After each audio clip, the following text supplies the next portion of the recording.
তো হ্যাঁ গাইস, একটু আর বলে ইন্ট্রো দিয়ে কোনো লাভ নেই। তো এখন লাইট কোয়ালিটি একটু খারাপ হবে, কারণ রাত হয়ে গেছে। আমি এখন ঘুমিয়েছিলাম, তো একটা ভিডিও দেখলাম, সেই কারণে এই ভিডিওটা বানানো আমার। তো তোমরা সবাই জানছো শ্রাবণ মাস দিয়েছে, সবাই শিব পুজো করছে সোমবার করে। তো কালকে আমরাও গেছিলাম শিব পুজো করতে, শিবগাদি। তো সেখান থেকে আসলাম। তো এবার সেই ব্যাপারে আমি কথা বলতে চাইছি না, অন্য ব্যাপারে।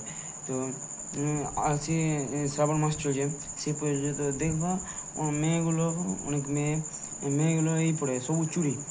তো ঠিক আছে, পড়ে তাদের বয়ফ্রেন্ডের জন্য, আমি ওইটা কোনো ম্যাটার নাই। অনেক আমার মারাও পড়েছে আমার বাবার জন্য।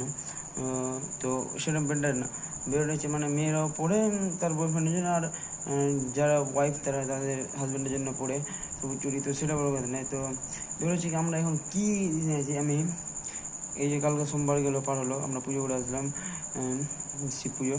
তো এখন কালকে আমি সেম একটা মেয়েটা আমার ফেসবুক ফ্রেন্ডে আছে, সেই মেয়েটা চুড়ি পড়লো, ঠিক আছে, তার বয়ফ্রেন্ড পরিয়ে দিল। তো বা কিছু মানে দেখলাম তার বয়ফ্রেন্ড পরিয়ে দিল তাকে চুড়ি, ঠিক আছে। এখন আর কালকেই পরিয়ে দিয়েছে, আর আজকে এখন সেই মেয়েটা স্ট্যাটাস দিয়েছে যে চুড়ি ভাঙছে, চুড়ি ভেঙে আর একটা সেট গানের স্ট্যাটাস দিয়েছে। তো কীরকম ভালোবাসা, হ্যাঁ, কি কালকাই ছিল, আজকে নেই, কি বলবো। এতটুকুই আমি যেটা দেখলাম তোমাদের সাথে শেয়ার করলাম। তোমরা এটা বলো, কি তোমরা কমেন্টে বলো কি হচ্ছে এগুলো। ধন্যবাদ।